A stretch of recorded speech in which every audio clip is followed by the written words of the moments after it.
కూటమి ప్రభుత్వం అధికారంలోకి వచ్చిన తర్వాత ప్రత్యక్షంగా 3 పార్టీలు, పరోక్షంగా 3 పార్టీలు కుమ్మక్కై ఈ రాష్ట్రంలో జగన్మోహన్ రెడ్డి గారు అనే వ్యక్తి అధికారంలోకి వస్తే రాష్ట్ర ప్రజలందరినీ చిరస్మరణీయంగా రాజశేఖర రెడ్డి గారు ఏ విధంగా అయితే దేవుడు అయిపోయాడో అదేవిధంగా జగన్మోహన్ రెడ్డి గారు సంక్షేమ రథసారథిగా అన్ని వర్గాల ప్రజలకు దేవుడు అయిపోతాడన్న భయంతో అక్కుస్తో అన్ని పార్టీలు ప్రత్యక్షంగా 3 పరోక్షంగా 3 ఏకమై కుట్రలు పన్ని ఏ విధంగా ఈ రాష్ట్రంలో ప్రజలు వేసినటువంటి ఓట్లు మేము వేసినటువంటి ఓట్లు ఏమైపోయినాయి అనే అనుమానానికి తావిచ్చే విధంగా కూటమి ప్రభుత్వం అధికారంలోకి వచ్చి సూపర్ 6 హామీలు ఇచ్చి ఏ విధంగా సంవత్సర కాలంలోపే ఏ విధంగా డక్అవుట్ అయిందో ఈ రాష్ట్ర ప్రజలందరూ చూశారు.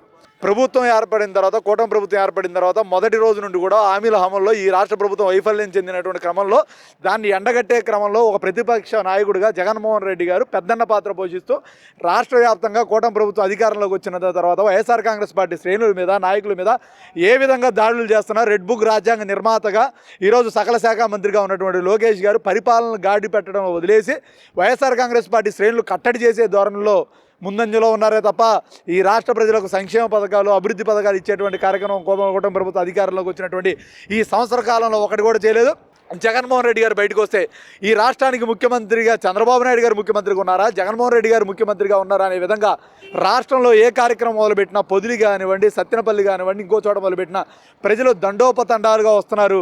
ఏంటి ప్రజాదరణ తగ్గించాలంటే ఇన్స్ట్రక్షన్స్ పెట్టాలి, వాళ్ళ మీద నీలాపనిందలు వేయాలి, చేయనటువంటి కార్యక్రమాలను వాళ్ళు బాధ్యతగా చేయాలని చెప్పి అక్రమ కేసులు పెట్టి మా నాయకుల మీద కార్యకర్తల మీద కార్యక్రమాలకు 50 మంది రండి, 100 మంది రండి, ఎంతమందికే పర్మిషన్ ఇచ్చామని చెప్పి పెడితే జనాకర్షణ కలిగినటువంటి నాయకులు మీరు అధికారంలో ఉన్న బయటికి వెళ్ళినటువంటి ఒక ఎత్తు.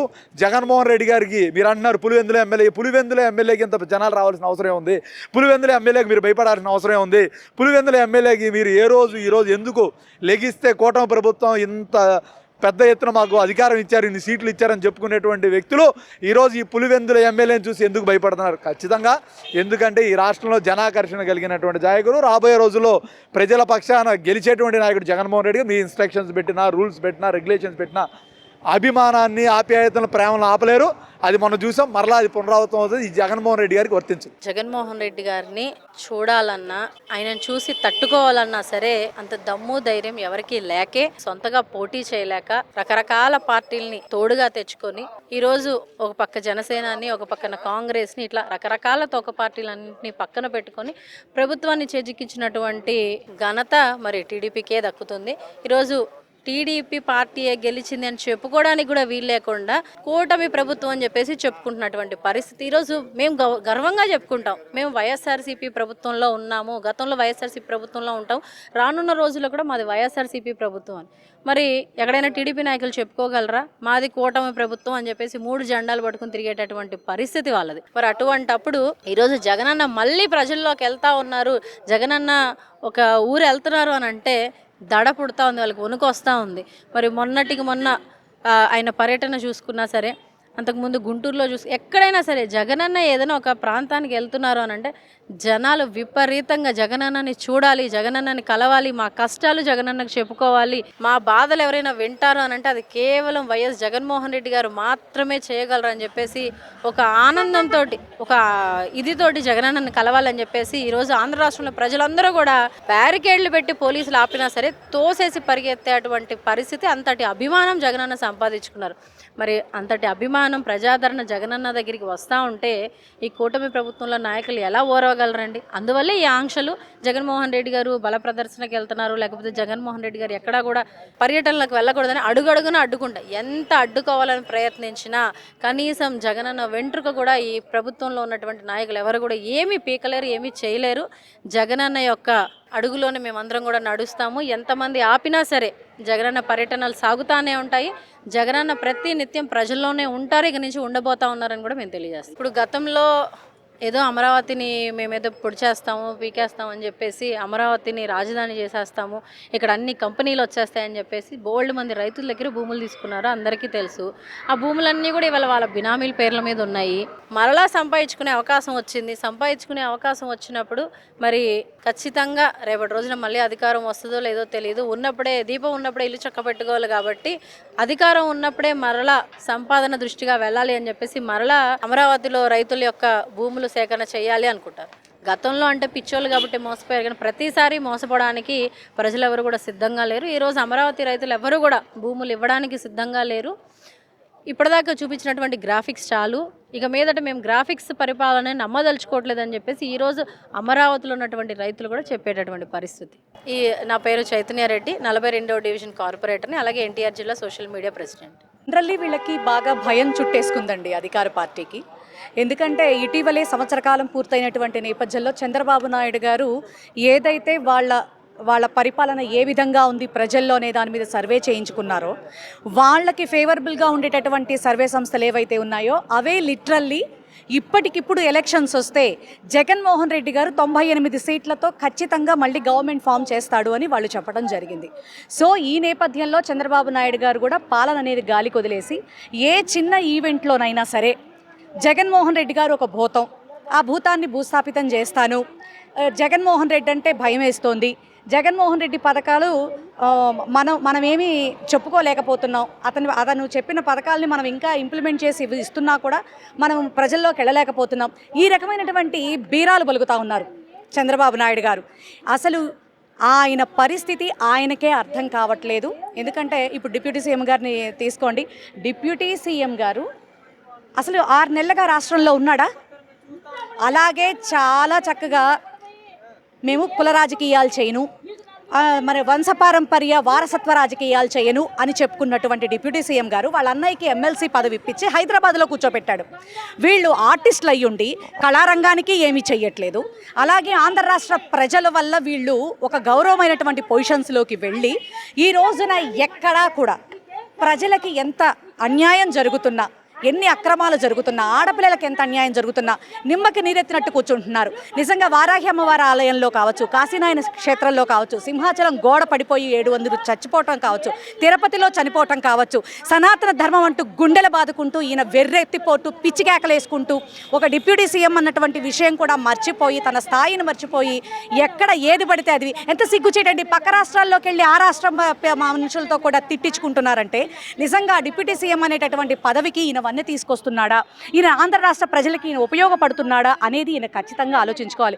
ఏమంటే ఒక్కటండి, ఆంధ్ర రాష్ట్రంలో ఉంటూ ఆంధ్ర రాష్ట్ర ప్రజల గొంతుకై నిలబడి నేనుంటాను అనే చెప్పేటటువంటి వ్యక్తి హైదరాబాద్లోనే నిత్యం ఉంటూ మా జగన్మోహన్ రెడ్డి గారిని బెంగళూరు వెళ్తున్నాడు, మా జగన్మోహన్ రెడ్డి గారిని ప్రజల్లోకి వెళ్ళకూడదు అని చెప్పడం ఈ ప్రభుత్వానికి ఎంత మటుకు సమంజసం అండి? అది వాళ్ళే క్వశ్చన్ చేసుకోవాలి. వాస్తవం చెప్పిందండి. ఎందుకంటే సోషల్ మీడియా అవ్వచ్చు, ఏదైనా కావచ్చు, రాజ్యాంగబద్ధమైనటువంటి భావ ప్రకటన స్వేచ్ఛ కలిగినటువంటి మాధ్యమాలు. అయితే అఫ్కోర్స్ మేము కూడా ఒకటి చెప్తా ఉన్నాం, శృతి మించి మేం కావచ్చు, ఎవరైనా కావచ్చు, శృతి మించినటువంటి పదశైలి అనేది ఎవరికీ ఉండకూడదు.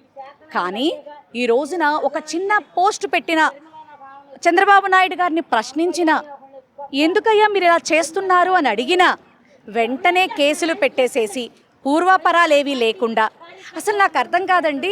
అసలు కొమ్మినేని శ్రీనివాస్ గారి సాక్షి మీడియా వారిని మీరు తీసుకోండి, ఎవరో జర్నలిస్టు థర్డ్ పర్సనాలిటీ మాట్లాడినటువంటి వ్యాఖ్యలకి తీసుకొని వెళ్ళిపోయి ఆయన మీద ఎస్సీ ఎస్టీ అట్రాసిటీ కేసెస్ ఏ రకంగా 111 కేసు అని చెప్పని ఇప్పుడు కొత్తగా తీసుకొచ్చారు, ఎవరి మీదైనా సరే పెట్టేసేస్తామని చెప్పని. అది ఏ రకంగా వాళ్ళకి అప్లికబుల్ అవుతుంది? ఇలా వీళ్ళు ఇష్టం వచ్చినట్టు రాజ్యాంగాన్ని చేతుల్లోకి తీసుకొని హైకోర్టులు కూడా మేము మేనేజ్ చేస్తాం. నిజంగా జడ్జి గారు, నిజంగా ఈ విషయంలో జడ్జి గారికి మేము నిజంగా మనస్ఫూర్తిగా మేము అంటే ఒక ఆంధ్ర రాష్ట్ర ప్రజగా వారి పట్ల మేము బాధపడతా ఉన్నాం.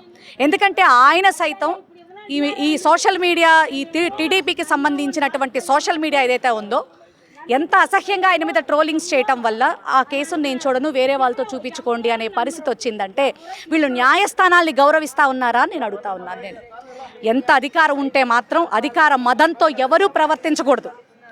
సంవత్సర కాలంలోనే ప్రజలకి విసుగొచ్చేసింది. ఇప్పటికిప్పుడు ఎలక్షన్స్ పెట్టినా కూడా జగన్మోహన్ రెడ్డి గారినే ఎక్కడ ఎన్నుకుంటారో అని. మరి మొన్న పొదిలి కావచ్చు, గుంటూరు కావచ్చు, ఎక్కడికి వెళ్ళినా, ఎవరిని పలకరించడానికి వెళ్ళినా జన సందోహం అనేది జగన్మోహన్ రెడ్డి గారి చుట్టూ మమేకం అయిపోతూ ఉన్నారు. వాళ్ళ కష్టాలు చెప్పుకోవడానికి ముందుకు వస్తూ ఉన్నారు. అవన్నీ ఎక్కడ ఎక్కువ అయిపోతాయో, ఎక్కడ మన పార్టీకి ఎక్కడ ఆ ఇమేజ్ తగ్గిపోతుందోనని చంద్రబాబు నాయుడు గారికి భయం పట్టుకుంది. బండి నాగేంద్ర పుణ్యశీల, వైఎస్ఆర్సీపీ రాష్ట్ర మహిళా మాజీ ఉపాధ్యక్షురాలని, అలాగే ప్రస్తుత కార్పొరేటర్ని.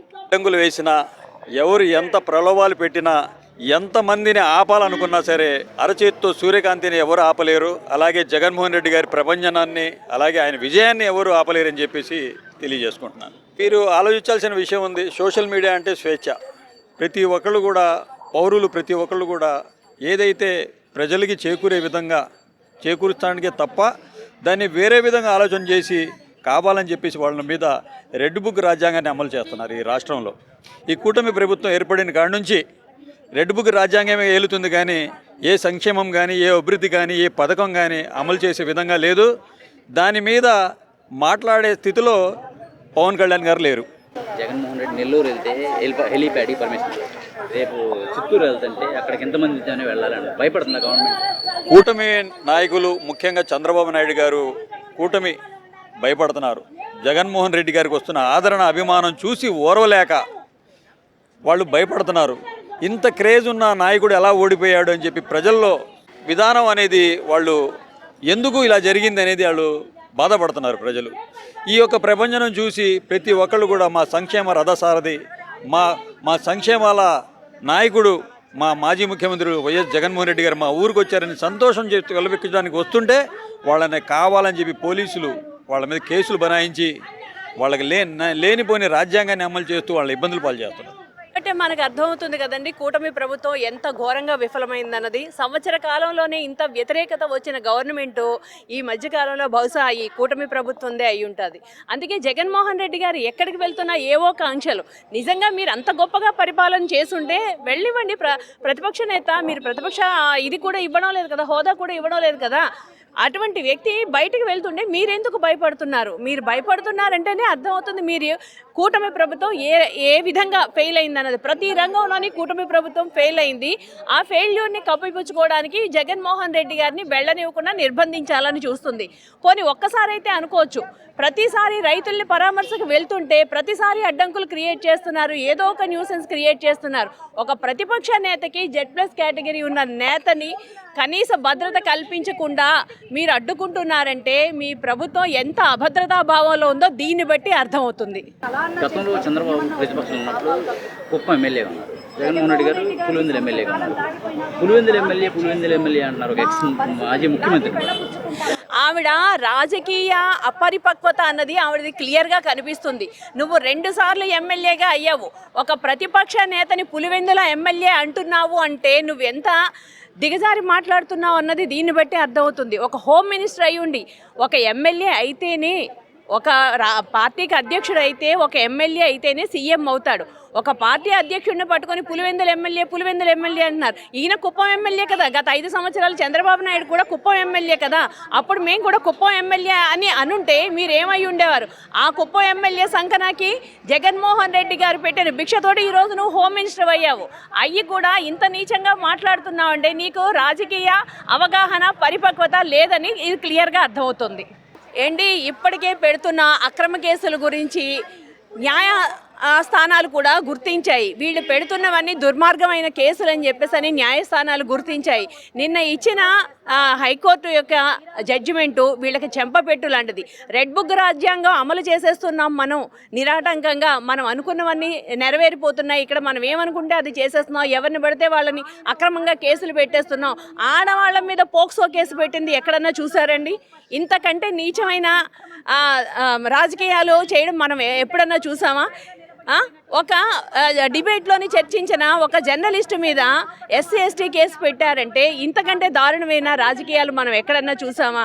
కాబట్టి వాళ్ళు చేతకాని తనాన్ని కప్పిపుచ్చుకోవడం కోసమని ఇలాంటి తప్పుడు కేసులు పెట్టి లేనిపోనివన్నీ మమ్మల్ని సృష్టించాలని చూస్తున్నారు. కానీ దీన్ని మేము ధైర్యంగా ఎదుర్కొంటాం. ఎందుకంటే మేము న్యాయబద్ధంగా వెళ్తాం. న్యాయస్థానాల మీద మాకు నమ్మకం ఉంది. న్యాయస్థానాలు మాకు న్యాయపరంగా ఫేస్ చేస్తాం. న్యాయపరంగా వెళ్తున్న దానికి న్యాయస్థానాలు ఖచ్చితంగా సపోర్ట్గా ఉంటాయని మేము ఆశిస్తూ న్యాయ వ్యవస్థని గౌరవిస్తాం. కాబట్టి మాకు ఎలాంటి భయం లేదు. మా నాయకుడు మమ్మల్ని వెన్ను తట్టి నడిపిస్తున్నాడు. కాబట్టి మేము ఇంత ధైర్యంగా, మీరు ఎన్ని కేసులు పెట్టినా కూడా మేము ఇంత ధైర్యంగా ముందుకు రాగలుగుతున్నాం. సార్, అనుక్షణం లీగల్గా మా లీగల్ టీం అనుక్షణం మా కార్యకర్తల్ని కాపాడుకునే పనిలో నిమగ్నమై ఉందండి. అలా ఉండబట్టే ఈరోజు ఎన్ని దుర్మార్గమైన కేసులు పెట్టి మహిళల మీద కూడా 50 రోజులు 60 రోజులు జైల్లో పెట్టినా కూడా ఇప్పుడు కూడా మహిళలు అన్న మీరు ఎన్ని రోజులు జైల్లో పెట్టినా మీరు మమ్మల్ని రక్షిస్తారన్న నమ్మకం మాకు ఉంది, అందుకే మేము ధైర్యంగా ముందుకు రాగలుగుతున్నాను. పోనీ కేసులు పెట్టారని ఎవరైనా వైసీపీ నుంచి వెళ్ళిపోయారా, వేరే పార్టీలో చేరారా? లేదు కదా. మా లీగల్ టీం అనుక్షణం మా కార్యకర్తల్ని కాపాడుకుంటూ వస్తుంది, మా న్యాయ వ్యవస్థ సక్రమంగా పనిచేస్తుంది కాబట్టి మేము ఇంత ధైర్యంగా ముందుకు రాగలుగుతున్నాం. తప్పు చేసిన వాడు తప్పు చేయని వాడు ఇంకా చూస్తే భయపడతారు, సహజంగా ఈ సమాజంలో జరుగుతున్న విషయం. సో అట్లాగే ఈ గవర్నమెంట్ వచ్చి 1 సంవత్సర కాలం అయిపోయింది. ఒక్క హామీ అంటే ఒక్క హామీ కూడా పూర్తి చేయలేం. పెన్షన్ 4,000 అన్నారు. ఆ 4,000 పెన్షన్లో వైఎస్ జగన్మోహన్ రెడ్డి గారు ఉన్న సమయంలో దరిదాపు మేము 65 లక్షల సుమారుగా పెన్షన్లు ఇవ్వడం జరిగింది.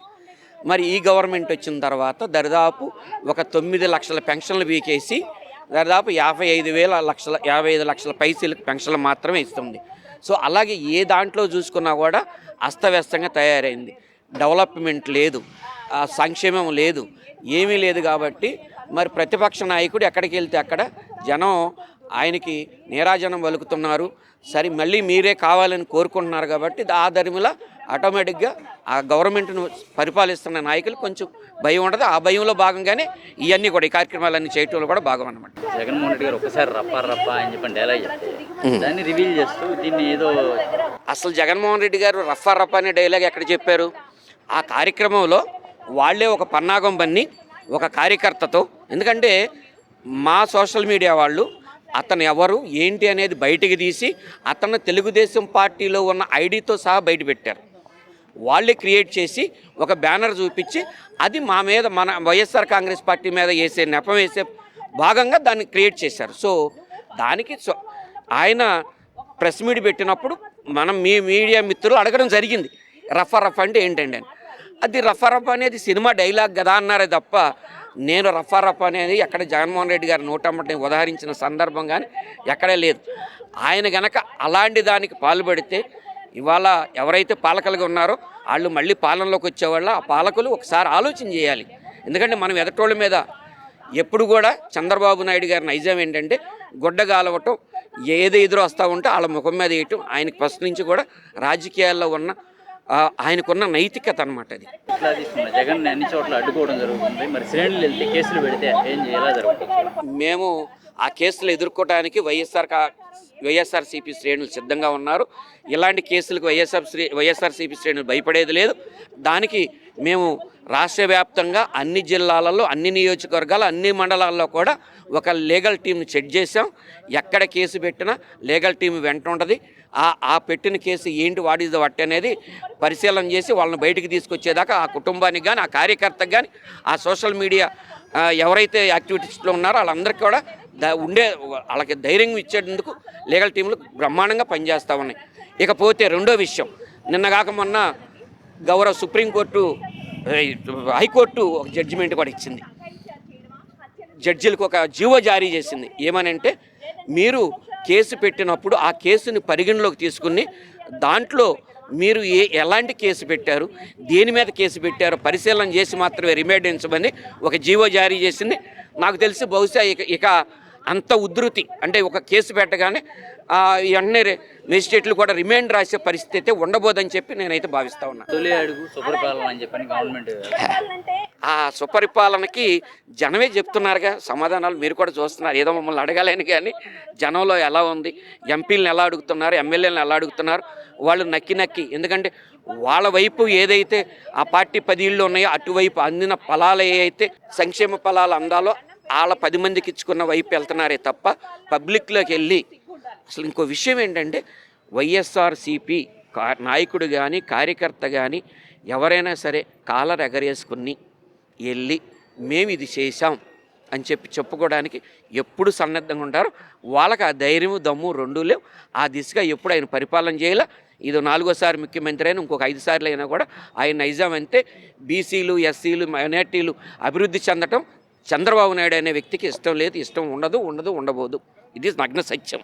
సరే జగన్మోహన్ రెడ్డి గారు తండోపతండాలుగా వస్తున్నారు. ఎందుకంటే గతంలో జగన్మోహన్ రెడ్డి గారు సంక్షేమ పదాలు అందించారు. వీళ్ళేదో పగలదీస్తారు టీడీపీ వాళ్ళు సూపర్ 6 అని చెప్పేసి దీని మీద ఇంప్లిమెంట్ చేయలేక చాలా ఇబ్బంది పడుతున్నారు. ఈ జగన్మోహన్ రెడ్డి గారు ఎక్కడ మళ్ళీ అధికారంలో వస్తారని వాళ్ళ బాధ, భయం ఏదైనా ఉంటే డెఫినెట్గా ఈ భారతదేశంలో రాజ్యాంగంలో పరిధుల్లో మించుకొని పౌరుడు ఎక్కడికైనా వెళ్ళి ఏ రైతునైనా పలకరించవచ్చు, ఏ పేషెంట్నైనా పలకరించు, ఏదైనా చేయొచ్చు. మీరు ఏం చేయాలా, జగన్మోహన్ రెడ్డి గారికి అంత ప్రజాదరణ ఉంది కాబట్టి రోప్ సెక్యూరిటీ పెట్టండి, ఇంకో సెక్యూరిటీ పెట్టి పంపించండి, ఆయన పని ఆయన చేసుకొని వస్తాడు. ఏ రైతులను పలకరించడంలో తప్పే ఉంది చెప్పండి మీరు? ఇది కేవలం ఒక కుట్రపూరితంగా తెలుగుదేశం పచ్చ మీడియా మాత్రం దీన్ని వ్యవహరిస్తుంది. ఏడాది సుపరిపాలన తొలిఅడుగు అంటున్నారు, వైసీపీనేమో రీకాల్ చంద్రబాబు మేనిఫెస్టో ఉంటుంది. సుపరిపాలన కాదో ప్రజలే ఆ సంవత్సరంలోనే గమనించారు. సూపర్ 6 అన్నాడు, సూపర్ డూపర్ 6 అన్నాడు, డైపర్ 6 అన్నాడు. ఏది ఇంప్లిమెంట్ చేయలేక బోల్తా పడి జగన్మోహన్ రెడ్డి గారు ఆల్మోస్ట్ 90% పనులన్నీ ఆయన మేనిఫెస్టోలో ఏదైతే ప్రతిజ్ఞ చేశాడో డెఫినెట్గా అవన్నీ చక్కగా ఇంప్లిమెంట్ చేశాడు. అది ఇప్పుడు ప్రజలు తెలుసుకున్నారు. వీడు ఇదిగోరా బాబు, అదిగోరా ఏదో సూపర్ 6 ఇస్తాడు అనుకుంటే మనకేం ఇవ్వట్లేదు, మాయ మాటలు చెప్పాడు చంద్రబాబు అని చెప్పేసి ప్రజలు కూడా సంవత్సరం లోపలే తెలుసుకున్నారు. రానున్న రోజుల్లో డెఫినెట్గా జగన్మోహన్ రెడ్డి గారి మీద విశ్వాసం ప్రజల్లో ఇంకా రెట్టింపు అవుతుంది. మహానేత వైఎస్ రాజశేఖర రెడ్డి గారు 76వ ఆ నాయకుడు తెలుగు జాతికి, తెలుగు ప్రజలకు చేసిన అనేకమైన గొప్ప కార్యక్రమాలు, అది 108 కానివ్వండి, ఆరోగ్యశ్రీ కానివ్వండి, ఫీజు రీంబర్స్మెంట్ కానివ్వండి, ఉచిత కరెంటు కానివ్వండి రైతులకు, ఇలా చెప్పుకుంటూ పోతే అనేక గొప్ప కార్యక్రమాలు ఆంధ్రప్రదేశ్ ప్రజలకి అందించిన ఏకైక నాయకుడు డాక్టర్ వైఎస్ రాజశేఖర రెడ్డి గారు. ఆ నాయకుడిని ఒకసారి తలుచుకుంటే టక్కని ఈ పథకం, ఈ పేదవాడికి లబ్ధి పొందిన పథకం, కొన్ని లక్షల మంది విదేశాలకు వెళ్ళి చదువుకునే విధంగా మరి ఫీజు రీంబర్స్మెంట్ పథకం, కొన్ని లక్షల మంది రాష్ట్రంలో రైతులు ఉచిత కరెంటు తీసుకొని అద్భుతంగా వాళ్ళ జీవితాలను మెరుగుపరుచుకున్న పథకం, ఈ విధంగా కొన్ని లక్షల మంది అసలు చనిపోయే వాళ్ళని నిలబెట్టే బ్రతికించిన పథకం ఆరోగ్యశ్రీ 108. అర్ధరాత్రి అపరాత్రి ఏదైనా జరిగిందంటే మన తల్లిదండ్రులు లేదంటే మన అన్నదమ్ములో లేదంటే మన అక్కచెల్లో వచ్చి కూడా మనం తీసుకెళ్లే కార్యక్రమం జరగదు. ఈ లోపల ప్రాణాలు గాలిలో కలిసిపోతాయి. అట్లాంటిది ఎక్కడ ఏ అర్ధరాత్రి అయినా కానివ్వండి, ఏ ప్రాంతంలో కానివ్వండి, ఏదైనా యాక్సిడెంట్ జరిగితే ఒక ఫోన్ కొడితే 15-20 నిమిషాల్లో మనల్ని వచ్చి డాక్టర్లు కానివ్వండి ప్రథమ చికిత్స అందించి ఆ చికిత్స అందించడమే కాకుండా వాళ్ళని మంచి హాస్పిటల్ తీసుకెళ్ళి ఆ ప్రాణాలని నిలబెట్టే కార్యక్రమం ఏదైతే ఉందో దేశమంతా కూడా దీన్ని చూసి వాళ్ళు అడాప్ట్ చేసుకొని వాళ్ళు కూడా అనుసరించిన పథకం ఇవాళ దేశవ్యాప్తంగా ప్రజలంతా కొనియాడిన పథకం. నా లీడర్లు కొనియాడిన అన్ని పార్టీలు కూడా దాని గురించి గొప్పగా ఒక సంస్కరణ అని చెప్పేసి అందరూ కొనియాడిన పథకం.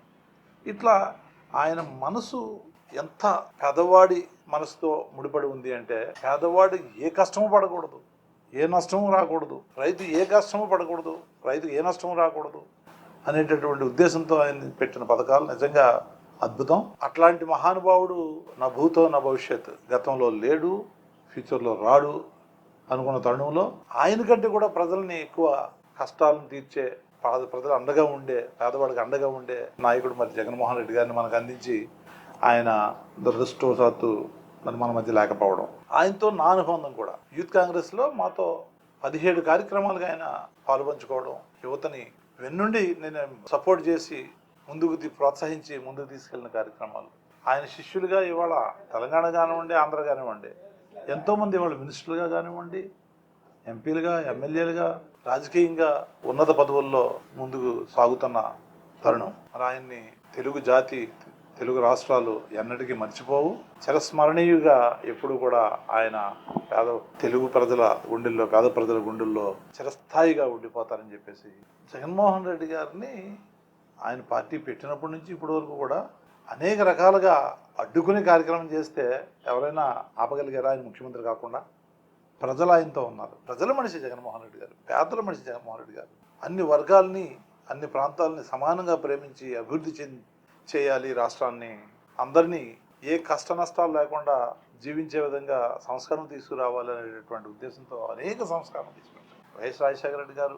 4 గుర్తుండే కార్యక్రమాలు చేస్తే ఆయన తనయుడిగా ఇవాళ ఈయన పాలనా పరంగా కానివ్వండి, విద్యాపరంగా కానివ్వండి, వ్యవసాయ పరంగా కానివ్వండి, మహిళా శక్తి పరంగా కానివ్వండి, యువత పరంగా కానివ్వండి, అనేక రకాలుగా అన్ని వర్ణాలని, అన్ని వర్గాలని, అన్ని కులాలని, మతాలని ముందుకు తీసుకెళ్లే విధంగా ఆ స్కీమ్స్ చదవాలంటేనే మనకు ఒక మినిమం ఒక గంట పడుద్ది. అన్ని స్కీమ్స్ ఎక్స్క్లూజివ్గా ప్రతి ఒక్కరిని దృష్టిలో పెట్టుకుని వాళ్ళ ఉన్నతి కోసం వాళ్ళ కష్టాలని తీర్చే విధంగా ముందుకు తీసుకెళ్లే కార్యక్రమం చేసిన నాయకుడు జగన్మోహన్ రెడ్డి గారు. ఆయన అడ్డుకుంటామంటే అసలు అది సాధ్యం అవుద్దా? ఆయన ఒక ప్రభంజనం, ప్రజల మనిషి, ప్రజాశక్తి. ఆయన ఆంధ్రప్రదేశ్ ప్రజల అభిమాన నాయకుడు, యువ నాయకుడు, యువకులందరికీ కూడా ఉత్సాహం. ఆయన అంటే ఉత్తేజం. ఆయన ఎలా ఆపుతారు? ఆపగలరా? వీళ్ళేదో ఆ నాయకుడి యొక్క ప్రాముఖ్యతను తగ్గించాలని చేసే ప్రయత్నంలో భాగంగా వీళ్ళు చేసే కార్యక్రమాలు తప్ప అవన్నీ పగటి కళలు మాత్రమే. ఆ నాయకుడిని ఎవరు ఆపలేరు. ఆ నాయకుడు మళ్ళీ 2029 అయితే 29, 27 అయితే 27 మళ్ళీ ఆంధ్రప్రదేశ్ ప్రజలు అత్యంత భారీ మెజార్టీలతో వీళ్ళేదో అనుకుంటున్నారు ఇన్ని సీట్లు వచ్చాయని ఆ రికార్డుని తుడిచివేస్తూ మళ్ళీ ఆయన్ని ముఖ్యమంత్రిగా చేసుకుంటారు. జగన్మోహన్ రెడ్డి గారు బయటకు వస్తే కూటమి నాయకులకి, ప్రభుత్వానికి వెన్నులో వణుకు పడతా ఉంది. ఆయన ప్రజాదరణ చూసి ఓర్వలేకపోతున్నారు. ఆయన ఏదో ఒక విధంగా దెబ్బతీయాలని, ఏదో ఒక విధంగా ప్రజలకు దూరం చేయాలని అడుగడుగున ఆంక్షలు విధిస్తూ ఆయన పర్యటనలు అడ్డుకుంటా ఉన్నారు. అయినప్పటికీ ప్రజలు ఆయన దగ్గరకు వస్తూ ఉన్నారు. ప్రజలతో ఆయన మమేకమవుతా ఉన్నారు. వీళ్ళు ఎన్ని కుట్రలు పన్నినా, ఎన్ని కుతంత్రాలు చేసినా జగన్మోహన్ రెడ్డి గారు ప్రజల మనిషి. ప్రజల దగ్గరికి వెళ్తారు, వాళ్ళ సమస్యల పట్ల పోరాడతారు. ఎవరైతే ఆంధ్రప్రదేశ్లో ఈ కూటమి ప్రభుత్వం వల్ల నష్టపోతున్నారో, ఇబ్బందులు పడుతున్నారో, దాడులు ఎదుర్కొంటున్నారో వాళ్ళందరి పక్షాన నిలబడడానికి గౌరవ మాజీ ముఖ్యమంత్రి గారు వైఎస్ జగన్మోహన్ రెడ్డి గారు ముందుంటారు. ఆయన అడుగు జాడల్లో వైఎస్ఆర్ కాంగ్రెస్ పార్టీ శ్రేణులు నడవడానికి సిద్ధంగా ఉంది. ఎన్ని కష్టాలు వచ్చినా, ఎన్ని కేసులు పెట్టినా, ఎన్ని అరాచకాలు సృష్టించినా తగ్గేదే లేదు. ఈ యొక్క ప్రజల పక్షాన నిలబడడం జరుగుతుంది. జగన్మోహన్ రెడ్డి గారు ఏదైతే ప్రజల మధ్యలోకి వెళ్తా ఉన్నారో ఇలాగే అడ్డంకులు సృష్టిస్తే ఈ కూటమి ప్రభుత్వాన్ని అంతు తేల్చే వరకు కూడా మేము నిద్రపోము. జగన్మోహన్ రెడ్డి గారికి ఇబ్బంది కలిగించాలని, ఆయన ఇబ్బంది పెట్టాలని, ఆయన్ని ఏదో ఒక విధంగా మరి ఆయన ఎలిమినేట్ చేయాలనేటువంటి ఆలోచనతోటి చేస్తూ ఉన్నారు. వాళ్ళని మాత్రం మేము వదిలిపెట్టే ప్రశ్నే లేదు. ఖచ్చితంగా ప్రజల ఆశీస్సులతో 29లో వైఎస్ఆర్ కాంగ్రెస్ పార్టీ అధికారంలోకి వస్తుంది. ఎవడైతే ఇప్పుడు ఈ దాడులు చేస్తున్నారో, ఈ అక్రమ కేసులు పెడుతున్నారో, ఈ యొక్క అరాచకాలు సృష్టిస్తూ ఉన్నారో వాళ్ళని ఖచ్చితంగా వెంటాడి వేటాడి వాళ్ళంతా కూడా చూస్తాము. ఏ ఒక్కరిని కూడా వదిలిపెట్టేటువంటి ప్రశ్నే లేదని ఈ సందర్భంగా తెలియజేస్తా ఉన్నాను. అడ్డంకులు, ఆంక్షలు పెడుతున్నారు. నెల్లూరులో హెలిప్యాడ్కి అనుమతి ఇవ్వలేదు. వాళ్ళ చిత్తూరు వెళ్తానంటే రేపు మార్నింగ్ చిత్తూరు వెళ్తాక కూడా ఆంక్షలు పెట్టారు. 500 మంది, 50 మంది. ఎందుకని ప్రభుత్వం ఎందుకు ఇలా చేస్తుంది? మీరు అబ్జర్వ్ చేసుంటే ఈ సంవత్సర కాలంలో చంద్రబాబు నాయుడు సీఎం అయిన దగ్గర నుంచి, కూటమి ప్రభుత్వం పాలనలోకి వచ్చిన దగ్గర నుంచి కూడా చంద్రబాబు నాయుడు ఏ కాన్స్టిట్యున్సీ వెళ్ళినా, ఏ ప్రోగ్రాంకి వెళ్ళినా పట్టుమని 10 మంది ఉండట్లేదు. జగన్మోహన్ రెడ్డి గారు ప్రతిపక్ష నాయకుడు అయ్యుండి కూడా ఆయన ఇలా అడుగు బయట పెడితే వేలల్లో, కోట్లలో జనాలు వచ్చి పడిపోతూ ఉన్నారు. వీళ్ళకి కళ్ళు కుట్టేస్తున్నాయి. కూటమి ప్రభుత్వం వాళ్ళకి, చంద్రబాబు నాయుడు గారికి కళ్ళు కుట్టేసి జగన్ అంటే జనం, జనం అంటే జగన్ అనే నినాదం జగన్ గారు ఫస్ట్ రాజకీయాల్లోకి వచ్చి ఎంపీ అయినప్పటి నుంచి పుట్టింది. అది ఆ రోజు నుంచి ఈ రోజు వరకు కూడా జగన్మోహన్ రెడ్డి గారు అడుగుపెట్టిన దగ్గర ఇసుకేస్తే జల్లనంత జనం ఉంటారు. అది ఎప్పుడు ఉంది. ప్లస్ మొన్న 2019లో జగన్మోహన్ రెడ్డి గారు సీఎం అయిన తర్వాత ఆయన ఇచ్చినటువంటి మాటలు ప్రతి ఒక్కటి కూడా భగవద్గీతలా, ఖురాన్లా ఎప్పుడైతే ఆయన బైబిల్లా అనుకొని నెరవేర్చారో నవరత్నాల్ని, ప్రజలందరికీ కూడా ఇంకా దేవుడైపోయారు. కాబట్టి ఆయన ఎక్కడుంటే అక్కడ పేదవారు, పెద్దవారు, ముసలివాళ్ళు, యువకులు, వీళ్ళు వాళ్ళని తేడా లేకుండా ఆయన వస్తున్నారు అని తెలిస్తే చాలు స్వచ్ఛందంగా వేలల్లో, కోట్లలో జనం వస్తున్నారు. దాన్ని చూడలేక వీళ్ళు ప్రోగ్రామ్ జరగనివ్వరు, పర్మిషన్స్ ఎవరు, హెలిప్యాడ్స్కి పర్సనల్గా తీసుకుందామన్నా కానీ పర్మిషన్స్ ఎవరు, డోర్ లాకులు చేస్తూ ఉంటారు, బెదిరిస్తూ ఉంటారు. ఒక్కటి కాదు, ఎన్ని విధాల జనాలను భయపెట్టినా కానీ జగన్మోహన్ రెడ్డి గారి ప్రోగ్రామ్స్ని ఆపడం వీళ్ళ వల్ల కాదు. ఎందుకంటే ప్రజా గుండెల్లో ఉన్నటువంటి నేత జగన్మోహన్ రెడ్డి గారు. సెక్యూరిటీ పరంగా చూసుకున్నా కూడా జగన్ వెళ్ళే చోట మేము సెక్యూరిటీ ఇస్తున్నామని ప్రభుత్వం చెప్తుంది. అది అబద్ధం అండి. జగన్మోహన్ రెడ్డి గారికి సెక్యూరిటీ ఇస్తున్నాము అంటే కనబడాలి కదా. అక్కడ మనకి ఒక 100 మందో 200 మందో ఉంటే అక్కడ కంట్రోల్ చేసే విధానం తెలుస్తుంది కదండి. అసలు ఒక్కరు కూడా ఉండట్లేదు. ఎవరో ఒక నలుగురిన ఐదుగురిన ఇస్తున్నారు. ఇచ్చినప్పుడు వాళ్ళు ఎక్కడ సరిపోతారు? వేల మంది కోట్ల మంది జనాలు వచ్చేసేటప్పుడు, లక్షల్లో ఆ పీపుల్స్ వచ్చేటప్పుడు వాళ్ళు సరిపోరు కదా. కానీ ఇస్తున్నామని మాట చెప్తున్నారు, కానీ కరెక్ట్గా వారికి సెక్యూరిటీ అయితే ఇవ్వట్లేదు. అంటే డిస్టర్బ్ అవుతుంది, ఆయనకి ఏదైనా డిస్టర్బెన్స్ అవుతుంది, అలా భయపడి ఆయన మానేస్తారేమో ప్రజల్లోకి వెళ్ళమని జనాలు ప్రభుత్వం అనుకుంటున్నారు. ఏమని ఈ జనాలు వచ్చి మీద పడతా ఉంటారు, ఈయనకి ఏమైనా ఇబ్బంది జరుగుతుందేమో అని జగన్ భయపడి మానేస్తాడేమో ప్రోగ్రామ్స్ అనుకుంటున్నారు. జగన్ భయపడే వ్యక్తి కాదు, భయపెట్టే వ్యక్తి మాత్రమే జగన్మోహన్ రెడ్డి గారు. వరకు కొత్త పెన్షన్ ఇచ్చింది లేదు. అలాగే ఏడాదిలో సుపరిపాలన తొలేడాదని గవర్నమెంట్ వాళ్ళు జనంలో చెప్తారు. మీరేమో వైసీపీ నుంచేమో రీకాల్ చంద్రబాబు అని ప్రశ్న అంటారు. ఎలా తీసుకోవాలి? ఏంటి వాళ్ళు వచ్చి సంవత్సరం అయింది, వాళ్ళు ఇచ్చినటువంటి హామీల్లో ఒక్కటైనా నెరవేర్చారా? వాళ్ళు ఎలా చేసుకుంటారండి 1 year సెలబ్రేషన్స్? అసలు సిగ్గు ఉండాలి కదా, అసలు కొంచెమైనా సెన్స్ ఉండాలి కదా. ప్రజలకు మేము సూపర్ 6 అని చెప్పాము, ఒక్కటి కూడా నెరవేర్చలేదు. పెన్షన్స్ ఏమీ పూర్తిగా ఇవ్వలేదు. అమ్మఒడి అదే తల్లికి వందనం అని పెట్టారు, అది ఇవ్వలేదు. ఏ ఒక్కటి నెరవేర్చకుండా వాళ్ళు ప్రజల్లోకి ఎలా వెళ్ళి పండగలు చేసుకుంటారు? ప్రజలే అని వస్తున్నారండి. మీరు ఒకసారి ప్రజల దగ్గరికి వెళ్ళి కనుక్కుంటే ప్రతి ఒక్కరు కూడా ఓటేసిన వాళ్ళు, ఓటేయలేని వాళ్ళు కూడా చండాలమైన అబద్ధాలను మేము నమ్మాము, ఈ కూటమి ప్రభుత్వానికి అనవసరంగా ఓటేసామని చాలా సిగ్గుతో ప్రజలే బాధపడుతూ ఉన్నారు. కారణం ఏంటి అంటే ఆల్మోస్ట్ అందరికి కూడా తెలుసు. వాళ్ళు చేసినటువంటి ప్రతి చర్యను కూడా మన దృష్టిలో కనుక తీసుకుంటే అదంతా కూడా ఒక భయంతో కూడినటువంటి కార్యక్రమాలు చేపడుతూ ఉన్నారు. జగన్మోహన్ రెడ్డి గారు అంటేనే మన కూటమి నాయకులకి భయం అనుకుంటా బహుశా. అందుకనే ఆయన ఎక్కడికి వెళ్తున్నా సరే జనసంద్రోహంలాగా జనాల్లో ఈ కూటమి నాయకుల్ని, ఇప్పుడు మొన్న సాక్షాత్తు మన సిబిఎన్ గారు పర్యటన కోసం ఎక్కడికో వెళ్ళున్నారు. ఆయనకి చూసుకుంటే కనుక అసలు కనీసం వాళ్ళ పార్టీ కార్యకర్తలు కూడా వచ్చారో లేదో తెలియదు. మరి జగన్ గారు ఈరోజు అపోజిషన్లో ఉన్నా సరే వాళ్ళు లేదు అంటున్నారు. అపోజిషన్లో లేకపోయినా ఒక మాజీ పులివెందుల ఎమ్మెల్యే, అంటే ఇప్పుడు పులివెందుల ఎమ్మెల్యే మాజీ సీఎంగా ఉన్నా కూడా ఆయన అలా రోడ్డు మీదకి వస్తున్నారంటే జనసంద్రోహం ఏ విధంగా ఉంది, మరి ప్రజల ఆదరణ లేదు అని చెప్పేసి వీళ్ళు వాపోతూ ఉన్నారు. ప్రజల ఆదరణ ఏ విధంగా ఉన్నదనేది ఆయన యొక్క బయటకు వచ్చినప్పుడు చూస్తే తెలుస్తుంది. గతంలో చాలామంది బార్గేట్స్ పెట్టేశారు, తెరచాటును తిరుగుతున్నారు, పరదాలు వేసుకొని తిరుగుతున్నారు అని చెప్పేసి మాట్లాడారు. ఇప్పుడు చూశారు కదా, పరదా తీస్తే ఎలా ఉంటుందో, బార్గేట్స్ లేకుండా ఉంటే ఎలా ఉంటుందో, ఆయన పరిస్థితి ఏంటి అనేది. అవన్నీ చూసి తట్టుకోలేక ఈర్ష్యతో కూటమి నాయకులకి ఎక్కడ ఇప్పుడు ప్రజల్లో మళ్ళీ బాగా ఆదరణ పెరిగి రాబోయే రోజుల్లో ఆయన ఎక్కడ అధికారంలోకి చేజిక్కించుకుంటారనే భయంతో లేనిపోయినటువంటి ఆంక్షలన్నీ కూడా తీసుకొచ్చి కొత్తగా ఆయన ఏదో ఇబ్బంది పెట్టాలని చెప్పేసి, ఆయన ఏదో కట్టడి చేయాలని చెప్పేసి చూస్తూ ఉన్నారు. కానీ ఎన్ని వచ్చినా, ఎన్ని కట్టడలు పెట్టినా, ఎన్ని పెట్టినా వాళ్ళు చట్టపరంగా ఏదైనా చేసుకోవచ్చు. కానీ ప్రజల ఆదరణకి దూరం చేయాలనుకుంటే మాత్రం అది అసంభవం. అది ప్రతి కూటమి నాయకులు కూడా ప్రతి ఒక్కరు గమనించాలి. ఉపరిపాలన తొలి ఏడాది అని చెప్పి టీడీపీ ప్రోగ్రామ్ చెప్పి ఇంతవరకు కొన్నిటిని P4 లింక్ చేసిన ఒక కార్యక్రమం కావచ్చు, ఇలాంటివి చెప్పుకుంటూ వస్తాను. దీన్ని ఎలా తీసుకోవచ్చు? తీసుకునేది ఏముంటుందండి, ఇదంతా కూడా డైవర్షన్ పాలిటిక్స్. వీళ్ళు స్టార్టింగ్ నుంచి కనుక మీరు చూసుకుంటూ ఉంటే తిరుమల లడ్డూ దగ్గర నుంచి మొదలెట్టారు వీళ్ళు.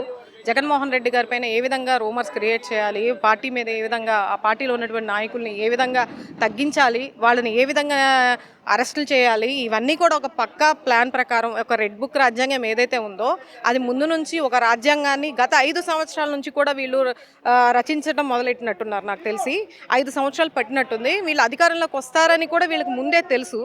కాబట్టి ప్రతి నాయకులు కూడా మీరు చూసుకుంటే మన ఇప్పుడు ప్రస్తుతం ఉన్నటువంటి హోమ్ మినిస్టర్ గారు వంగల్పూడి అనిత గారు కూడా కొన్ని సందర్భాల్లో చెప్పడం జరిగింది. ఏమని, ఖచ్చితంగా మేమే వస్తామని ఛాలెంజ్ చేసి, ఖచ్చితంగా మేమే వస్తాము, వచ్చిన 6 నెలలు ఏదైతే ఉందో మొదటి 6 నెలలు అసలు మరి వేరే లెవెల్లో ఉంటుందని అన్నది. అంటే ఎంత కాన్ఫిడెంట్గా నిజంగా వాళ్ళే వస్తారని బహుశా ముందే తెలిసింది. కాబట్టి వీళ్ళు ముందుగానే ఒక పక్క ప్లాన్ ప్రకారం ఒక పకడ్బందీగా రెడ్ బుక్ రాజ్యాంగాన్ని నిర్మించుకొని నాయకులందరూ కలిసి నిర్మించుకొని, దాంట్లో పవన్ కళ్యాణ్ గారి పాత్ర కూడా ముందు నుంచి ఉంది. ఆయనకి అలవాటే కదా, అంటే దాన్ని ఏమంటారు పాపం, ఒక అదే వీళ్ళు చెప్తారు ఏదో శక్తి కలపడానికి, కూటమి నాయకుల్ని ఒక కలిపే శక్తి, ఒక దుష్ట శక్తిని అంతమందించడానికి ఈయన ఒక శక్తిలాగా అవతరించారని చెప్పేసి వాళ్ళ పార్టీ నాయకులు వాళ్ళు చెప్తూ ఉంటారు, అభిమానులు. నేనైతే అలా అనుకోవట్లే. ఒక మధ్యవర్తిత్వం చేసి ఈరోజు కూటమిగా ఏర్పడి కొన్ని ఈవీఎం ట్యాంపరింగ్స్ ద్వారా లేకపోతే జిమ్మిక్కుల ద్వారా రెడ్ బుక్ రాజ్యాంగాన్ని అమలుపరచడం కోసమే వీళ్ళు అధికారంలోకి వచ్చారు. వీళ్ళు ప్రత్యేకంగా వాళ్ళు సొంత కక్షపూరిత రాజకీయాలని నిర్వర్తించుకోవడానికి, వాళ్ళు ఏదైతే ఉన్నటువంటి అధికారాన్ని దుర్వినియోగం చేసి ఏవైతే కోల్పోయారో గతంలో ఇంకెవరు ఈ రాష్ట్రంలో పరిపాలించకూడదు, కేవలం చంద్రబాబు నాయుడు గారి కుటుంబం వాళ్ళ వంశపారపర్యంగానే రావాలి, మరో నాయకుడు అనేవాడు ఉండకూడదు అనే ఉద్దేశంతో వీళ్ళు చేసినటువంటి ప్రయత్నాలన్నీ కూడా విఫల ప్రయత్నాలు. ఎప్పుడు కూడా ప్రజల ఆదరణ ఉండాలి. ప్రజల ఆదరణ లేనటువంటి రాజకీయం ఈరోజు కాపైనా రేపైనా ఎప్పటికైనా సరే నిర్వీర్యం అవ్వాల్సిందే. ఇది లోక సత్యం. ఇది కొంతమంది ఏదైతే హోమ్ మినిస్టర్ కావచ్చు, ఇతరులు కావచ్చు, పులివెందుల ఎమ్మెల్యే అని జగన్ రెడ్డి అని ఇట్లా కామెంట్స్ చేస్తున్న పరిస్థితి. మరి చంద్రబాబు కూడా ఒక ప్రతిపక్షంలో ఉన్నాడు. అవును. నేనేమంటున్నానంటే ఆవిడంటే ఈరోజు అధికారంలోకి వచ్చారు కాబట్టి, గతంలో చూసుకుంటే ఆవిడ ఒక మాజీ ఎమ్మెల్యే గత 5 సంవత్సరాల్లో. కానీ ఎక్కడ కూడా ఆవిడని వైఎస్ఆర్సీపీ నాయకులు ఎక్కడ కూడా ఆవిడ గురించి ప్రత్యేకంగా మాట్లాడాల్సిన అవసరం అయితే లేదనుకున్నారేమో, బహుశా ఎక్కడ సంబోధించలేదు. మరి ఈవిడ జగన్మోహన్ రెడ్డి గారిని స్పెషల్గా టార్గెట్ పెట్టుకొని మరి పులివెందుల ఎమ్మెల్యే అని ఒక రెచ్చగొట్టే విధంగా, అతన్ని ఒక కించపరిచే విధంగా మాట్లాడడం. ఎందుకంటే ఈ రెచ్చగొట్టేస్తే మా పార్టీలో ఉన్నటువంటి నాయకులు కానీ, కార్యకర్తలు కానీ, వీరాభిమానులు కానీ రెచ్చిపోయి ఏదన్నా చేసేస్తారేమో, మళ్ళీ వాళ్ళ మీద కొన్ని అక్రమ కేసులు పెట్టేసేసి ఒక పార్టీ మీద ఒక చెడ్డ పేరు తీసుకొద్దాం అనే ఉద్దేశంతో ఏదన్నా కుట్రపూర్వకంగా ఏమన్నా ఆవిడ చేస్తున్నారేమో తెలియదు. కానీ ఆవిడ మాట్లాడే విధానం మటుకి చాలా, ఒక ఉపాధ్యాయురాలుగా వృత్తిలో పనిచేసి ఒక హోమ్ మినిస్టర్గా ఉండి ఒక ఎమ్మెల్యేగా గెలిచి రెండోసారి వచ్చి ఇలా మాట్లాడడం అనేది ప్రతి ఒక్కరు కూడా గమనిస్తూ ఉన్నారు. ప్రతి మహిళ కూడా సిగ్గుపడే విధంగానే ఆవిడ మాట్లాడడం అనేది ఒక సంస్కారహీనురాల్లాగా అనేది ఉన్నది. ఆమె విజ్ఞతకే వదిలేయాలి. పులివెందుల ఎమ్మెల్యే అవ్వాలి అంటే ముందు ఒక మినిస్టర్ క్యాబినెట్లో అవ్వాలన్నా, ఒక సీఎంగా అవ్వాలన్నా ఫస్ట్ ఎమ్మెల్యేగా గెలుస్తేనే అనేది మినిమం బేసిక్ కూడా ఆమెకు తెలియకుండా మరి ఈరోజు రాజకీయాల్లోకి వచ్చి ఒక హోమ్ మినిస్టర్గా తీసుకొచ్చి ఆవిడని అటువంటి స్థానంలో పెట్టినందుకు సిబిఎన్ గారిని వాళ్ళ విమర్శ అంటే వాళ్ళ దానికే వదిలేయాలి. వైసీపీ నుంచి సోషల్ మీడియాలో చాలా యాక్టివ్ ఉంటారు. ఈ సోషల్ మీడియాలో నిన్న హైకోర్టు ఒక తీర్పు ఇచ్చింది. సోషల్ మీడియాకి సంబంధించి అన్నెసరీ కేసులు పెట్టడం, ఇవన్నీ చేయడం వెళ్ళలేదు. ఎలా పడితే అలా కేసు. ఇది మొదటిసారి కాదు కదండి. సుప్రీంకోర్టు నుంచి, హైకోర్టు నుంచి ప్రతి దానిలో కూడా వాళ్ళకి మొట్టికాయలు వేస్తూనే ఉన్నది కోర్టు. అయినా సరే చెప్పాను కదా, రెడ్ బుక్ రాజ్యాంగం ఉంది అంటే దానికి కోర్టులు కూడా వాళ్ళతో సంబంధం లేదు. కోర్టుకు కూడా ఆంక్షలు విధించే విధానంలో వీళ్ళు ఉన్నారు ఈరోజు. అంటే కోర్టు పెట్టిన సుప్రీంకోర్టు ఆర్డర్స్ కానీ అలాగే హైకోర్టు ఆర్డర్స్ ఇచ్చినా సరే దాన్ని ఉల్లంఘించి వీళ్ళు సొంత రాజకీయాలు చేస్తూ ఈరోజు అక్రమ కేసులు పెట్టి రిమాండ్కి తరలించకుండా వాళ్ళని అక్రమంగా కారులోనే ఎక్కించుకొని 2-3 రోజులు ఎక్కడికి తీసుకెళ్తున్నారో తెలియకుండా వేరే రాష్ట్రంలో ఉన్నటువంటి అన్ని పోలీస్ స్టేషన్లో తిప్పి నాన్ బెయిలబుల్ కేసులు పెట్టి ఇవన్నీ చేస్తున్నారంటే ఏంటంటే అది చట్టానికి విరుద్ధంగా చేస్తున్నట్టే. మరి ఇంకా హైకోర్టు ఇచ్చిన తీర్పు కానీ, సుప్రీంకోర్టు ఇచ్చిన తీర్పు కానీ వాళ్ళు ఏమాత్రం అమలు చేస్తారు? ఎన్నిసార్లు మొట్టిగా లేసినా సరే వాళ్ళకి ఇంకా 5 ఏళ్లే కదా. నాకు తెలిసి ఇది కూడా బహుశా తెలిసే ఉంటుంది. ఈ 5 ఏళ్ళు తప్ప తర్వాత మేము మళ్ళీ అధికారంలోకి రాము, ఇదే మాకు లాస్ట్ ఏమో, అందుకని ఉన్నవన్నీ కూడా ఈ 5 ఏళ్లలో తీర్చేసుకోవాలి, ఎవరి మీద కక్షలు ఉంటే వాళ్ళ మీద తీర్చేసుకోవాలి, అధికారాన్ని ఏ విధంగా ఉపయోగించుకోవాలో లేదా ఏ విధంగా రాష్ట్రాన్ని అప్పుల పాలు చేయాలా. ఇప్పటికే రాష్ట్రంలో 1,70,000 కోట్ల వరకు అప్పులు చేస్తున్నారు. మరి అవన్నీ దేనికి ఖర్చు పెట్టారు అనేది ఎవరికి తెలియదు. ప్రజలకి సంజాయిషి చెప్పాల్సిన అవసరం కూడా ఏ రోజు లేదు. ఏ రోజు మీడియా ముందుకు వచ్చి దీనికి ఇంత ఖర్చు అయింది అని ఏనాడు చెప్పింది లేదు. వీళ్ళేంటంటే ఎంతసేపటికి వీళ్ళ నాయకులు వీళ్ళు పంచుకోవడానికి, బాగాలు వేసుకోవడానికి మాత్రమే ఈరోజు అధికారంలోకి వచ్చారు. రాష్ట్రంలో ఉన్నటువంటి ప్రజల్ని, వైఎస్ఆర్ కాంగ్రెస్ శ్రేణుల్ని ఇబ్బందులు పెట్టడానికి మాత్రమే అధికారాన్ని వినియోగిస్తూ, అలాగే గుళ్ళు గోపురాలంటూ, సనాతన ధర్మాలంటూ ప్రతి వాళ్ళ ఉన్నటువంటి ప్రోటోకాల్ను ఉపయోగించుకుంటూ గుళ్ళు చుట్టూ తిరగడానికి, వీళ్ళ యొక్క అధికారాన్ని చూపించుకోవడానికి, ప్రజలకు చూపించడానికి మాత్రమే ఉపయోగిస్తున్నారు తప్ప ఇచ్చిన హామీలు నెరవేర్చడంలో కానీ, రాష్ట్రంలో జరుగుతున్నటువంటి ఆడపిల్లలపైన అఘాయిత్యాల మీద కానీ దేని మీద కూడా శ్రద్ధ వహించకుండా ఈరోజు విద్యార్థుల్ని, యువతని, నిరుద్యోగుల్ని, ప్రతి ఒక్కరిని, మహిళల్ని ఈరోజు రోడ్ల మీద తీసుకొచ్చి ధర్నాలు చేస్తున్న వాళ్ళు పడుతున్న కష్టాలు పట్టించుకోకుండా ఎంతోమంది ఆత్మహత్యలు చేసుకున్న రైతులు వాళ్ళకి గిట్టుబాటు ధర లేక ఆత్మహత్యలు చేసుకున్నా సరే వాళ్ళు మటుకి గెట్ టుగెదర్ పార్టీలు చేసుకుంటా, అట్లాగే అదేంటి సంవత్సరం వేడుకలు చేసుకుంటా, సంవత్సరం గడిచింది అంటే ఏదో దిగ్విజయంగా మాది మంచి ప్రభుత్వం, ఇది మంచి ప్రభుత్వం అని వాళ్లే ముద్రించుకుంటూ ప్రజల్లో ఒక ప్రోపగాండాను సృష్టించే విధంగా వీళ్ళు చర్యలు చేపడుతున్నారు తప్ప ప్రజలకు ఉపయోగపడే విధంగా సుపరిపాలన మటుకి జరగట్లేదు. ఇది సత్యం. ఇది ప్రజల్లోకి వెళ్ళి మీరు ఒకసారి ప్రజలకు కదిలించినా కూడా ప్రజల నుంచి వచ్చే మాటలు కూడా ఇవే అని ఈ సందర్భంగా నేను తెలియజేస్తున్నాను.